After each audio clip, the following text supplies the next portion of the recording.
먼저 그림 하나를 좀 띄워주시겠습니까? 네, 준비한 그림 하나가 있습니다. 한번 봐주세요. 네, 이 그림 여러분이 잘 알고 있는 거죠. 서양화 중에서 아마도 한국인들에게 가장 널리 알려지고 많은 사람이 좋아하는 그림인 장 프랑스와 밀레의 만종이라는 그런 그림입니다. 여러분, 지금 농사일을 하는 두 부부가 노을이 지는 하늘 아래에서 조용히 기도를 올리고 있는 그런 장면입니다. 정말 목가적인 그런 장면이죠. 하루를 정리하는, 저 뒤편에 보면 교회가 있거든요. 하루를 정리하는 교회 종소리에 두 손을 모으고 감사 기도를 드리는 이 농부와 아내를 천천히 보면 너무 아름다운 서정미가 그냥 흐르는 것 같아요. 그래서 보는 이로 하여금 어떤 경건함과 평안함, 그 평온함을 느끼게 하는 그런 최고의 작품으로 알려져 있습니다. 하지만 이렇게 경건하고 또 한편에 아름다운 의미를 담고 있다고 생각됐던 이 만종은 뜻밖의 사고 때문에 이제 전혀 다른 의미로 해석되기 시작합니다. 1932년에 이 만종을 관람하던 한 정신 이상자가 갑자기 칼을 들고 이 그림을 이게 찢어버려요. 그 사고가 발생합니다. 이 미술관에서 그림을 원래대로 복원하기 위한 복원 작업이 진행이 되는데요. 우선 훼손 전의 상태를 알기 위해서 X선 촬영을 하게 돼요. 근데 그 X선을 촬영한 결과 감자 바구니에, 보시면 잘 보면 발편에 감자 바구니가 있는데요. 감자 바구니가 덧칠해져 있다는 사실과 그리고 그 아래에 죽은 아이의 관으로 추정되는 작은 나무 상자가 있었다라는 것, 밑그림으로 그려져 있었다라는 것이 발견이 됩니다. 그래서 그 발견으로 인해서 밀레의 그림에 대한 완전히 다른 해석과 감상평이 이제 나왔습니다. 그러니까 이런 결과가 나오기 전에 그림 뭐였죠? 그 만종은 신앙적인 경건함과 그리고 한편에 감사함을 나타내는, 그러니까 수학의 어떤, 왠지 수학하잖아요. 수학의 감사함이 넘치는 평화로운 분위기의 그림으로 이렇게 읽혔었는데, 이 사실이 알려지자 피폐한 농촌의 현실을 전하기 위한 그림으로 재해석되기 시작합니다. 여러분, 여기까지 만종에 대한 일반적인 해석이거든요. 그 해석의 역사입니다. 그런데 저는 여기 한 가지 좀 묵상이, 이제 목회자로서 묵상이 좀 깊이 들어갔습니다. 밀레가 아이의 관 위에 감자 바구니를 덧칠한 이유는 뭘까라는 그런 질문을 한번 해봤습니다. 또 한편에 원래 그리고 싶었던 것이 아이의 관이었다면 교회 종소리에 맞춰서 그가 드렸던 그 기도는 어떤 기도였을까라는 그 기도의 내용에 대한 부분을 상상해 봤습니다. 근데 저에게 이 그림 작품 자체, 이 역사에 대해서 이야기를 듣고 나서 전 사실 두 가지 단어에 좀 집중하고 싶었어요. 첫 번째, 이 작품에서 덧칠이라는 단어를 우리가 함께 주목했으면 좋겠고요. 한편 기도, 감사에 대한 부분 한번 생각했으면 좋겠습니다. 그래서 오늘 설교는 있잖아요, 삼손이라는 인물을 좀 X선으로 한번 쳐다보듯이 한번 그 내용을 한번 살펴보려고 하고요. 그 속에서 우리가 한 해를 바라볼 때, 우리의 인생을 바라볼 때 감사의 어떤 중요한 원리, 원칙이 무엇인지를 우리 한번 생각해 보는 시간을 오늘 가졌으면 좋겠습니다. 구약의 인물 중에 있잖아요, 그 탄생 스토리 중에서 예수님과 가장 비슷한 스토리를 가진 인물이 있습니다. 그 인물이 누구냐면 바로 삼손이라는 그 인물입니다. 그러니까 기원전 12세기 중엽에 지금 이스라엘은 블레셋에 의해서 압제를 당하고 있었던 그 한창이었던 그때였습니다. 그때 마노아와 그 아내가, 즉 불임 상태의 한 부부가 그때 살았는데요. 그들에게 어느 날 천사가 딱 나타난 거예요. 천사가 나타나서 수태고지를 합니다. 이제 너가 아이가 낳을 것이라고 하는 이런 예고를 받게 돼요. 그래서 그리고 나서 그 아이가 태어나는 거죠. 근데 13장 24절에 보니까 이렇게 또한 말하고 있어요. 그 아이가 자라매 여호와께서 그에게 복을 주시더니 라고 말하고 있습니다. 그러니까 이 말이 뭡니까? 어떤 복인지 여러분, 삼손이 가지고 있는 복 잘 알고 있시죠? 육체적으로 보면 헤라클레스, 영적으로 보면 하이클레스. 그러니까 정말 쉽게 말하면 하나님께 받을 수 있는 선물은 다 받은 거예요.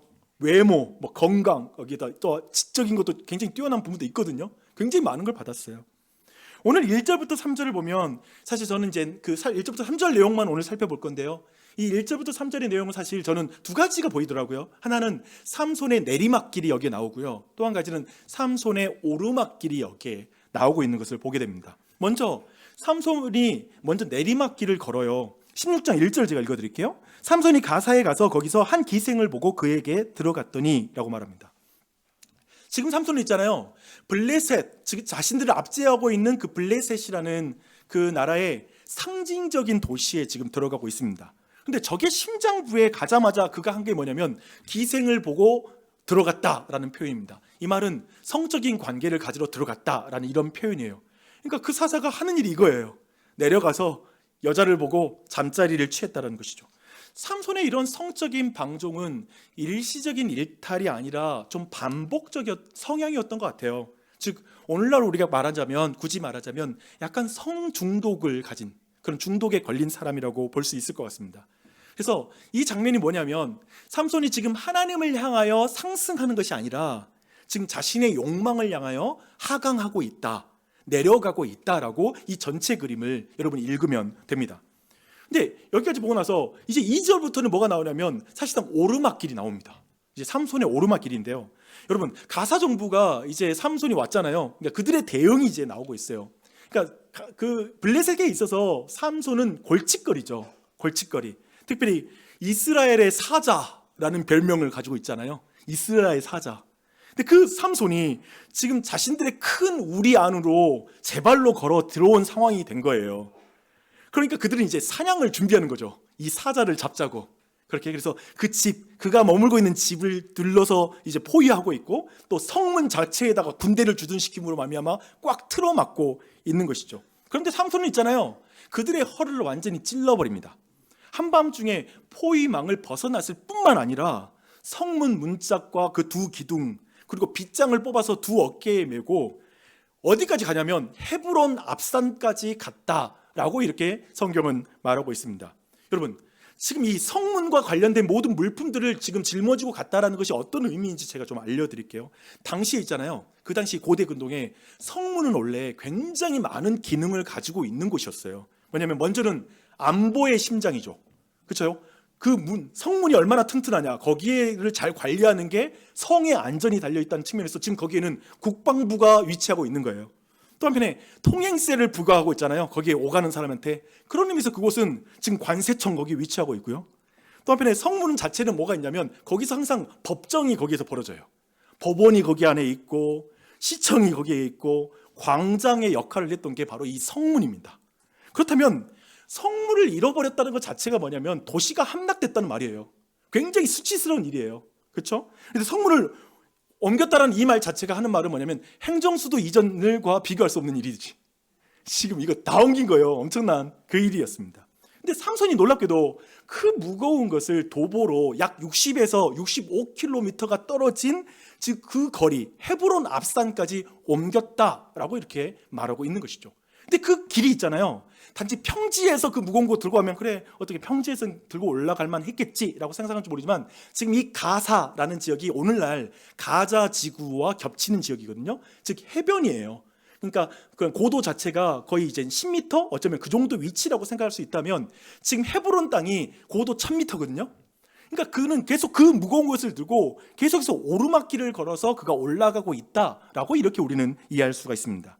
여러분 우리는 이 두 가지 사건 삼손의 이 내리막길과 삼손의 오르막길을 어떻게 평가해야 될까라는 이런 질문을 여기서 한번 해볼 필요가 있습니다. 근데 제 눈에는 이렇게 보였어요. 만종에서 밀레의 덫일처럼 제 안에 이게 보였습니다. 위에 보이는 것은 평온한 그런 기도와 감자 바구니인데 그 안에는 죽음의 그림자와 비극이 그 아래에 깔려 있잖아요. 이 어떤 긍정과 부정이 겹쳐 있는 장면으로 보이는 것이죠. 삼손도 그랬어요. 근데 구약 성경이 있잖아요. 나중에 등장하지만 삼손과 되게 비슷한 유형의 사람이 한 명 있습니다. 그 사람이 누구냐면 솔로몬이라는 이런 왕인데요. 그들은 생각해보면 겉으로는 하나님의 능력과 하나님의 지혜와 하나님 어떤 그 삶이 굉장히 성공이에요. 계속 끊임없이 승리, 성공, 사역의 열매가 굉장히 가득했던 사람들이었습니다. 그러나 그들의 내부에서는 욕망과 타협과 그리고 우상을 향한 내리막길이 그 내면에서는 벌어지고 있는 것이죠. 이 일이 조용하게 진행되고 있는 거예요. 하나님은 그들을 통해서 일하고 계셨지만 그들의 내면은 정작 붕괴되고 있었다라고 말하는 게 이 일인 것이죠. 여러분 우리의 인생도 그래요. 종종 삼손과 솔로몬의 길을 걸을 때가 있는 것 같아요. 지난 한 해는 어떠셨어요? 사람들이 보이는 나와 하나님 앞에 드러나는 나가 달라요.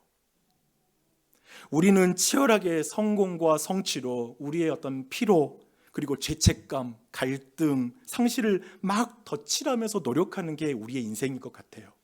우리 모두 삶에 죽음의 상자 하나쯤은 다 있어요.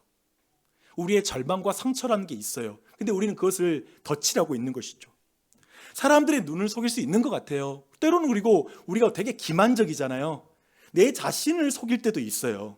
나 이 정도 성취했으니까 굉장히 만족하면서 해피할 수 있다는 거죠. 하지만 X선으로도 볼 수 없는 인간의 마음까지 살펴보시는 하나님, 그 하나님의 눈과 그분의 시선은 아무도 속일 수 없는 것 같아요. 그 앞에 우리 모두가 드러나는 것이죠. 근데 여기서 우리 모두에게는 사실 이 지점에서 근본적으로 신학적인 질문, 좀 약간 이해가 안 되는 질문이 여기 안에 또 하나 있습니다. 여러분, 이 질문이에요. 삼손이 영적으로 완전히 무너지고 있는데 왜 하나님은 그의 사역의 능력을 거두어 가지 않으시는가? 라는 질문이 오늘 이 장면에 있죠. 그렇죠?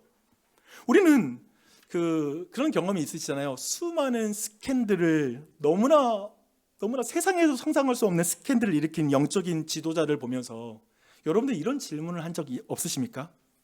아니, 어떻게 그런 부도덕한 그 죄를 저지르면서, 어떤 그런 성적인 범죄를 저지르면서 그 와중에 그런 설교와 사역을 할 수 있는 거야? 어떻게 또 그런 설교를 통해서, 그 사역을 통해서 많은 사람들이 예수님을 어떻게 만날 수 있지? 어떻게 영적인 열매가 그렇게 맺을 수 있는 거지? 그가 죄를 범했다면 그런 영적인 열매가 정말 맺을 수 있는 것일까? 열매가 가짜이든지 아니면 하나님이 그 사람을 인정하는 거 아닐까? 어쩌면 이런 생각 해본 적 있으세요? 우리가 기대하는 건 이거잖아요. 이거죠. 죄를 지으면 그때마다 능력치가 10% 막 줄어드는 게 보여. 그래서 앞에 보는 사역자 보니까 아유, 이번 주에 죄 지었네. 지난주보다 10% 떨어졌어. 뭐 이렇게 되냐 이거예요. 그렇지 않다라는 거예요. 왜냐하면 이유가 이것입니다. 하나님의 선물, 곧 은사와 사명을 은혜로 주셨기 때문에 그렇습니다. 즉 삼손의 괴력은 있잖아요. 삼손의 의로움에 대한 보상이 아니라 하나님의 백성을 구원할 사사에게 주신 그냥 선물이었어요. 솔로몬의 지혜도 동일해요. 그가 도덕성이 굉장히 뛰어났기 때문에 그에게 지혜를 막 부어준 것이 아니라 그가 그 나라를 다스리기 위해서 하나님의 지혜를 기능적으로 주신 것이죠.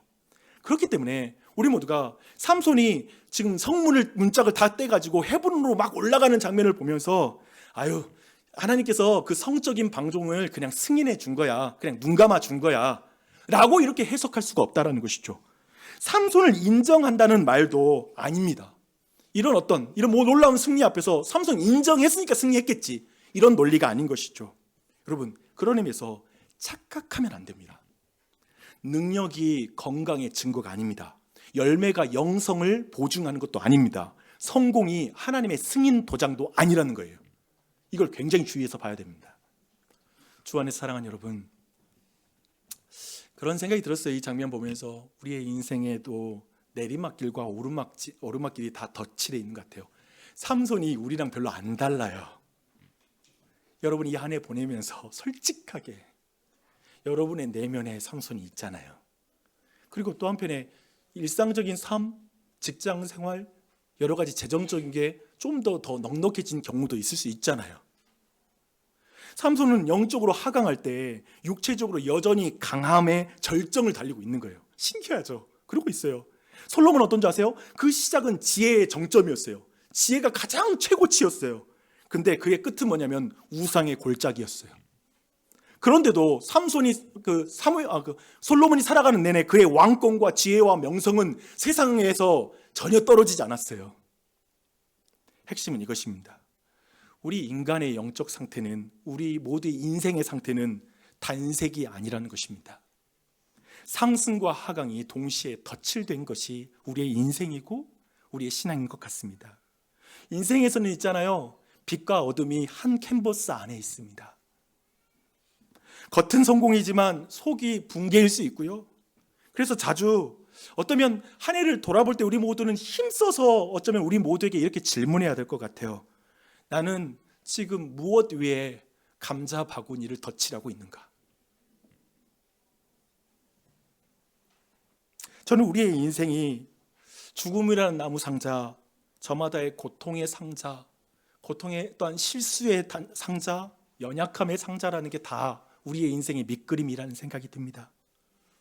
근데 그것을 어떤 의미에서 우리의 인생이라는 게, 삼손이 어떤 인생이냐면 자기의 힘으로 그걸 막 덧칠하는 삶이에요.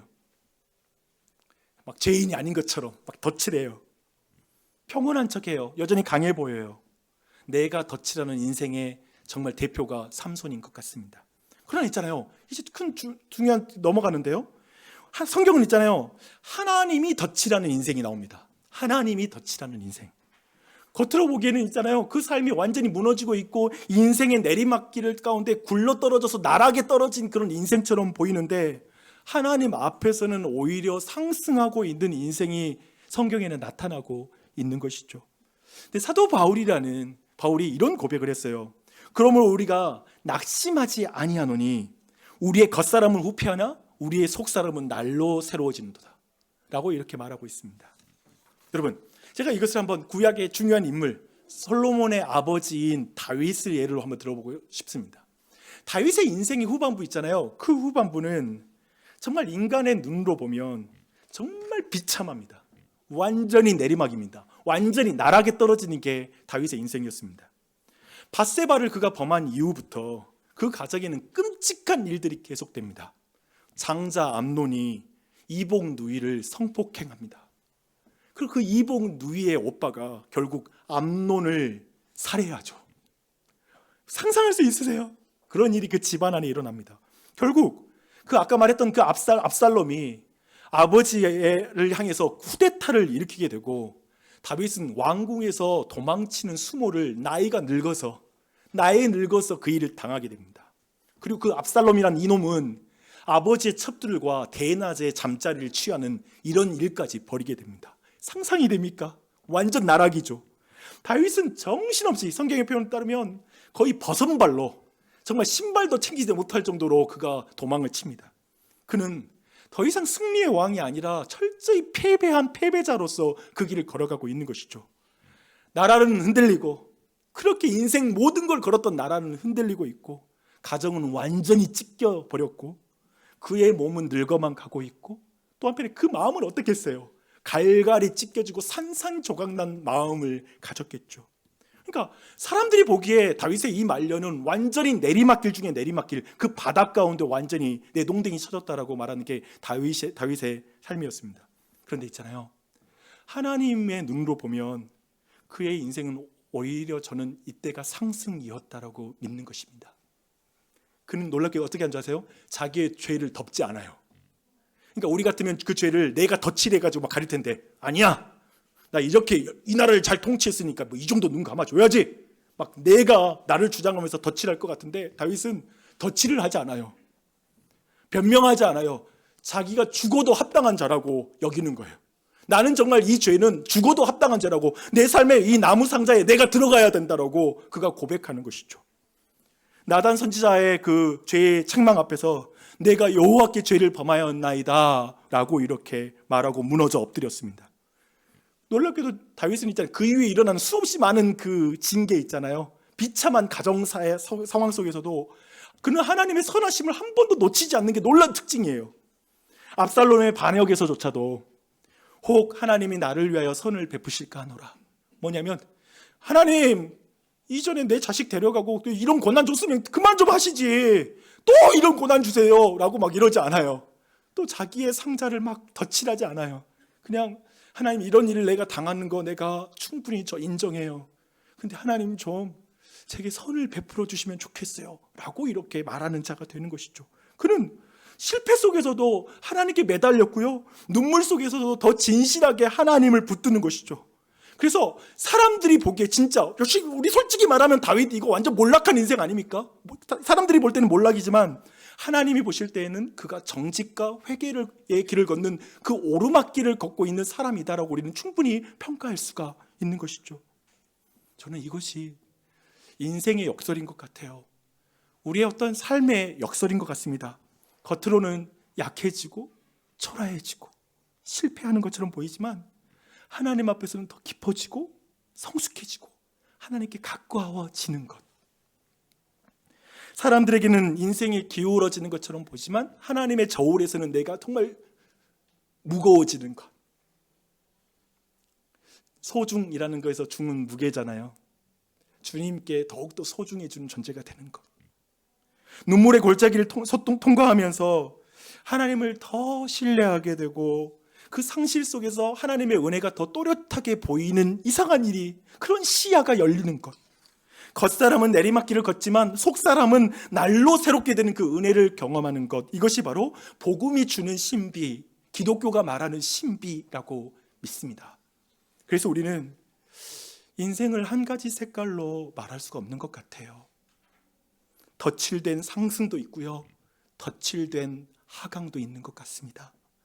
겉은 화려해도 속은 확 무너질 수도 있고요, 겉은 낡아져도 속은 날로 강해질 수가 있는 것 같습니다. 중요한 건 사람들이 나를 어떻게 평가하느냐가 아닌 것 같아요. 요즘은 그러잖아요. 자기는 다 무너지고 있고 가정 깨지는데 좋은 사진 인스타그램에 올려놓고 좋아요 눌러주면 좋아할 수 있겠죠. 그거 말고 진짜 하나님 앞에서, 그런 의미에서 중요한 건 이거예요. 하나님 앞에서 나의 방향이 어디를 향해서 가는가가 너무나 중요한 것이죠.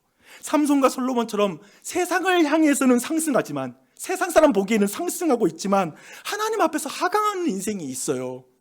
반면에 다윗처럼 지난 1년 동안의 내 삶이 너무나 하강하는 것 같았고 무너지는 것 같았고 가정사부터 해서 모든 일이 생각대로 안 됐지만 하나님 앞에서는 상승하는 인생이 있을 수가 있는 것이죠. 사랑하는 여러분, 하나님께서 보신 이 방향이 중요한 것 같습니다. 나는 지금 어디로 향하고 있는가? 오늘 이 예배 가운데 우리 안에 질문, 나는 지금 어디로 향하고 있지? 한 해 동안 겉사람의 성공을 그저 내가 덧칠하고 있는 것 아닌가? 아니면 속사람의 새로움을 내가 붙잡고 있는가?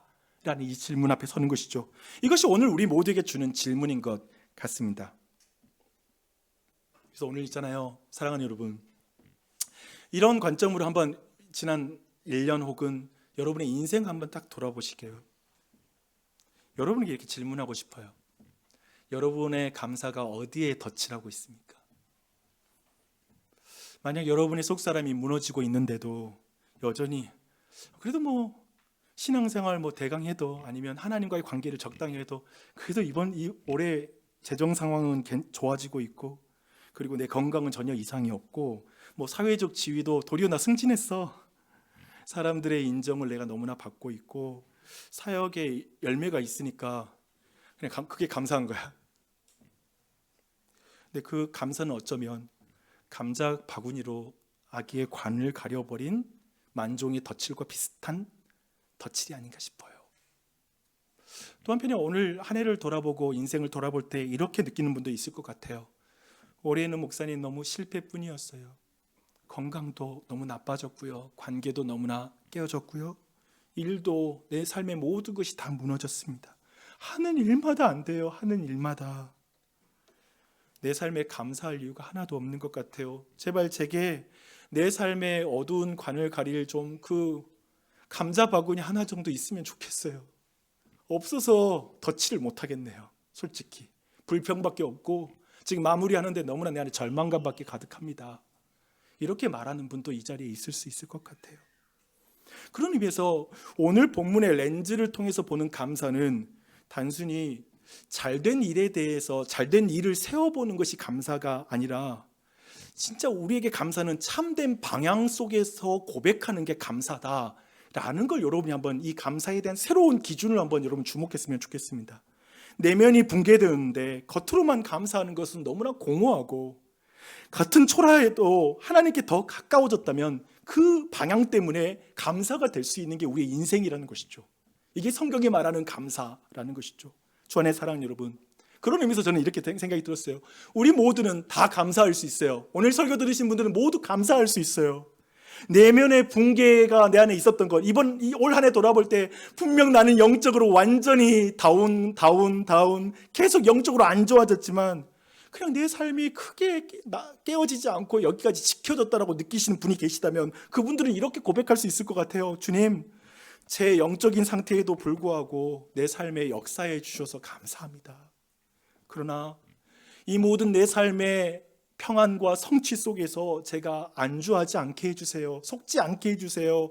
제가 2026년도 오늘 이 말씀 들었으니 제가 주님을 향하여 새로운 마음으로 나아가는 새해가 되게 해주세요. 이렇게 기도하면 될 것 같아요. 이렇게 하나님께 감사하면 좋을 것 같아요. 또 한편에 우리 모두 안에 겉으로는 완전히 실패한 것 같은 이 한 해, 하지만 그 가운데 만약에 하나님을 더 알아가게 된, 그래서 더 기도하게 된 분이 계시자면, 주님, 이 눈물의 길에서 저를 붙들어 주셔서 감사합니다. 이것을 통해서 하나님 가까이 인도해 주셔서 감사합니다. 그렇게 기도하는 여러분이 되셨으면 좋겠습니다. 오늘 우리의 감사는 형식이 아니라 내가 덧칠한 것을 걷어내는 감사였으면 좋겠어요. 그렇잖아요. 올 한 해 겉사람이 아니라 속사람이 어디를 향해 걸어왔는지를 한번 살펴보면서 내년에도 우리가 어쩌면 이런 기도를 드렸으면 좋겠습니다. 주님, 저 더 잘되게 해주세요. 올해만큼 올해처럼 쭉 이렇게 말하는 게 아니라 주님을 더 닮게 해주세요. 속사람이 날로 새롭게 해주세요. 이렇게 기도했으면 좋겠습니다. 나지역 신장로교회 목사로 섬기는 13년, 12년 반이 넘었어요. 내가 덧칠하는 인생이었다라는 것으로 요즘 돌아보게 됩니다. 목회하는 내내 제가 돌아보는데 똑바로 서본 적이 없더라고요. 제가 제대로 된 내면을 가지고 교회를 섬긴 적이 언제였던가 싶을 정도로 내 안에 너무나 많은 부족함이 있었습니다. 너무나 자주 주님보다 내가 앞서더라고요. 그래서 내가 내 안에 있는 실수와 실패를 내가 덧칠하고 있었던 적이 얼마나 많았는지 모릅니다. 위선과 가식이죠. 근데 그거 아세요? 그런데도 교회가 막 성장하는 거예요. 한 번도 성장이 멈추지 않고 교회가 계속 성장하네요. 내 내면이 붕괴되는 순간에도 제 설교와 사역을 통해 누군가는 위로를 받았고 누군가는 복음을 들었다고 하고요. 누군가 교회에 계속 속하는 사람들이 있었습니다. 이것은 전적으로 하나님의 은혜입니다. 그렇게 저는 내 내면이 엉망이 되는 순간에도 나를 통해서 일하시는 하나님 너무 놀랍고 그분을 찬양할 수밖에 없는 그런 목사인 것 같습니다. 혹시 여러분도 저와 같지 않으십니까? 그런데 그거 아세요? 목사로서 그런 현실, 그러니까 내 내면이 붕괴되는데도 교회는 그대로 성장하는 이 모든 상황이 나에게는 일면 고통인 동시에 두려움이었습니다. 언제든지 내가 붕괴될 것 같았습니다. 이런 나의 모든 연약한 모습이 다 드러나 버릴 것 같은 두려움이 있었습니다. 그래서 교인들에게 죄송하지만 저는 교회가 성장하고 사람이 많아지는 것으로 행복했던 적이 거의 없습니다. 좋았던 적이 거의 없었습니다. 왜냐하면 교인들이 많아질수록 조금만 들어가면 제가 제대로 목회를 못하고 있는 수많은 문제와 관계들이 그 안에 있었습니다. 그 앞에 제가 그걸 감출 방법이 없더라고요. 그 정도로 막 그것을 덧칠할 수 있는 실력도 없더라고요. 근데 그런 상황 속에서 내 마음이 무너진 것을 앞에 서는 목사로서 다 드러낼 수 없기에 얼굴에 덧칠하고 설교할 때가 많았습니다. 괜찮은 척, 아무런 문제가 없는 척, 내 얼굴에 덧칠하면서 사역한 것이 지난 시간이었던 것 같습니다. 목회라는 게 그랬습니다. 늘 자괴감과 긴장의 연속이었습니다. 한 번도 그 긴장을 풀어본 적이 없는 것 같습니다. 한동안 이런 기도를 드릴 때도 있었습니다. 하나님, 이렇게 못난 나보고 일하지 마시고 우리 교회 영혼들을 보고 좀 일해 주세요. 그런데 그때 하나님이 나에게 어떤 감동을 주신 줄 아십니까? 아니, 용주야, 나 너를 통해서 일할 거야. 나는 너를 변화시켜서 너를 통해서 일하는 이 원해. 용주야, 나 너 버리지 않을 거야. 너 포기하지 않을 거야. 용주야, 나는 네가 약할 때 너가 상하고 그런 또한 상한 심령, 그 심령을 가질 때 내가 너를 더 강하게 쓸 거야. 내 힘이 더 드러날 거야. 이것은 전적인 하나님의 은혜였습니다. 그렇게 찬양할 수밖에 없습니다. 여러분, 나 정도로 여러분보다 외식이라면 내가 최고로 외식 있는 사람이고요. 정말 더러운 사람, 죄인이라고 말한다면 나처럼 여러분보다 여러분이 이끌고 있으면서 설교를 날마다 말해야 되는, 어떤 의미에서 설교를 고수항하게 말하면서 그 내 삶의 모든 문제를 가려야 됐던 나 같은 죄인은 없습니다. 그런 나도 하나님이 포기하지 않으셨다면 여러분의 인생은 얼마나 하나님이 포기하지 않으실까요? 여러분의 인생은 얼마나 하나님이 쓰시기에 합당할까요? 여러분과 내가 소망이 있는 이유가 있습니다. 제가 소망이 있는 이유가 뭔지 아십니까? 제가 이 나눔을 하면서도 내가 너무나 기쁜 건 왜인 줄 아십니까? 제게 위대한 화가가 우리 예수 그리스도이십니다. 나에게는 하나님이 진정한 화가이십니다. 내가 내 인생의 주인인 줄 알았지. 내가 내 인생 덧칠해서 내가 좋아질 줄 알았지. 승진하면, 이 세상에 성취하면, 성공하면, 돈 많이 벌면, 아니면 내가 교회가 커지면, 그리고 내가 설교 잘하면, 내가 뭔가를 잘하면, 그러면 내가 다른 것들 다 가려주는 줄 알았죠. 그렇게 덧칠해봤죠. 아니요. 잘 보니까 내가 덧칠하는 게 내 인생이 아니라 위대하신 하나님이 내 인생을 덧칠하는 게 내 인생이었다라고 고백하고 싶습니다. 우리의 잘 돌아보세요. 한 해를 돌아봐도, 여러분의 인생을 돌아봐도 우리 모두에게 지우고 싶은 그런 부분들이 다 있지 않으십니까? 실패의 밑그림, 죄의 얼룩, 깨진 관계와 자신의 망가진 자아를 보면서 이 그림은 망했어. 이번 생은 폭망이야. 이 직장에서는 이제 안 돼. 이 이미지. 아니, 이런 상황에서는 더 이상 이게 안 돼. 라고 말하는 것. 그렇게 말하고 싶어질 때가 있잖아요. 여러분도. 지울 수만 있다면 지울 수 있는 그 사람, 지울 수 있는 그 경험이 우리의 인생에 있죠. 그런데 우리가 거기에다가 덧칠해서 그걸 바꾸려다가 얼마나 상황이 꼬이고 그림이 엉망이 됐던 적이 얼마나 많이 있어요. 그걸 우리가 인생에서 경험하죠. 그러나 우리 하나님은 지우개를 드신 분이 아니라 덧칠을 하시는 분이십니다. 타락으로 죽음으로 끝날 수밖에 없는 우리의 운명 위에 하나님의 은혜의 색을 거기 안에 덧칠해 주시는 것이죠. 우리 각자가 들어가서 누워 있어야 될 그 나무 상자 위에 구유에 누이신 예수 그리스도를 덧칠해 주는 거죠. 이게 기독교가 말하는 복음이죠. 삼손은 자기의 욕망을 따라 가사로 내려갔지만 예수님은 사랑하는 죄인을 구원하기 위해서 하늘 위에서 이 땅에 내려오셨습니다. 우리는 욕망에 따라서 지난 한 해를 돌아보면 내 욕망에 따라서 그냥 들어가고, 그냥 욕망에 따라서 클릭하고, 욕망에 따라서 정말 뭔가에 들어가서 내 눈에 보기에 좋은 일을 행했지만 예수님은 우리를 붙들기 위해서 자기 눈에 눈물을 채우시죠. 그 순간에 우리를 눈물을 흘리고 바라보시죠. 당신은 자신의 욕정을 절제하지 못해서 사랑을 이용하는 사람이 되었지만 예수님은 사랑을 위해 자신을 내어줌으로 당신을 끝까지 품으셨습니다. 이게 복음이죠. 삼손은 하나님이 주신 힘으로 고작 자신을 증명하려고 했지만 예수님은 자신의 능력을 감추사 십자가에 머금으로 하나님의 사랑을 증명하셨죠. 확증하셨습니다. 우리는 상처와 분노로 힘으로 그 문제 해결하고 보복하고 대하고 그렇게 선택했지만 예수님은 우리의 상처를 품으시고 그 사랑으로 품으시고 용서의 길을 여셨습니다. 당신은 자신의 욕망을 위해 거룩의 경계를 가볍게 넘었지만 우리도 이 시대의 나시린이잖아요. 많은 그리스도인들이 이 시대에 나는 나시린이라고 제사장이라고 말하지만 너무나 쉽게 하나님이 만든 그 선을 쉽게 그 경계를 넘나들었지만 예수님은 여러분의 불순종을 덮기 위해서 자신이 걸어야 될 그 선을 한 번도 벗어나지 않으셨지요. 삼손은 죄 가운데 있으면서 여전히 자신의 사역의 능력을 사용하면서 이거 내 힘이야 라고 말했지만 예수님은 죄가 전혀 없으시면서 십자가 위에서 그 능력으로 그 일을 감당하시면서 하나님에게 힘을 구하고 달려 죽으셨습니다. 여러분, 우리의 인생의 밑바닥에는 실패와 무너짐의 밑그림이 드러나지만 그 위에 하나님은 예수 그리스도의 십자가와 부활의 색을 덧칠해 주십니다. 이 사실을 믿으십시오. 이 사실을 믿으십시오.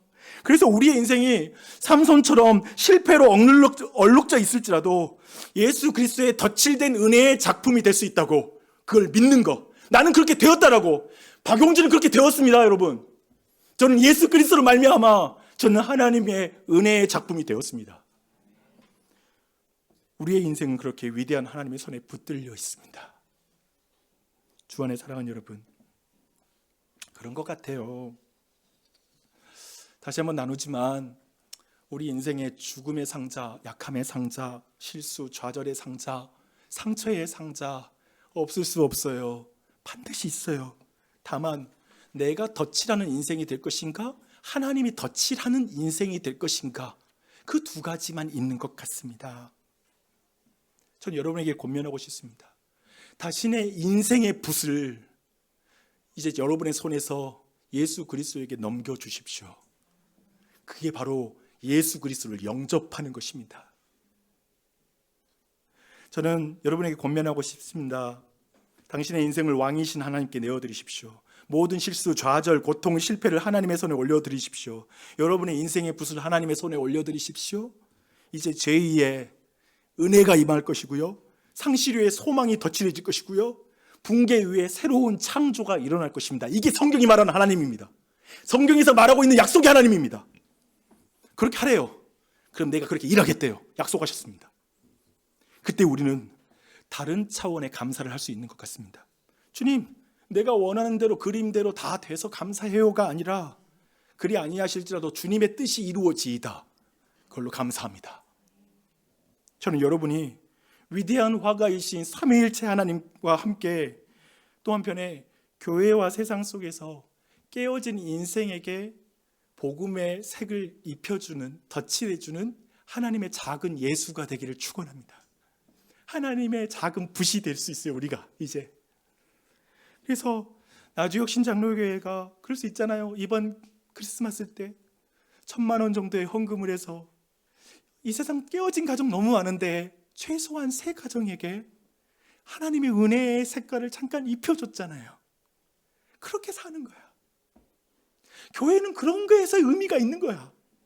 교회는 우리끼리 잘 먹고 잘 살고 안전하게 있는 게 목적도 아니고, 교회는 궁극적으로 우리의 생명을 나누어서 누군가를 살려서 인생에 덧칠해 주는 거, 은혜의 덧칠을 해주는 게 교회의 존재의 목적이 되겠죠. 아니요, 목사님 그게 너무 대단한 목적인 것 같아요. 그렇다면 이럴 수 있지 않을까요? 오늘 여러분이 만나는 한 사람 한 사람에게 여러분의 얼굴 표정과 말 한마디, 행동 하나 안에서 세심하고 배려 있게 그 사람 앞에 행동하면서 그에게 선한 행위를 하는 것, 그게 내가 붓이 되어서 누군가의 마음을 새롭게 하는 그 사역이 아닐까요? 그렇게 여러분의 인생을 드리십시오. 이제 더 이상 그렇게 여러분을 통해서 아름답게 이 땅에 주님의 복음의 빛이, 그 그림이 아름답게 그려진 우리 모두가 되길 간절히 소망합니다.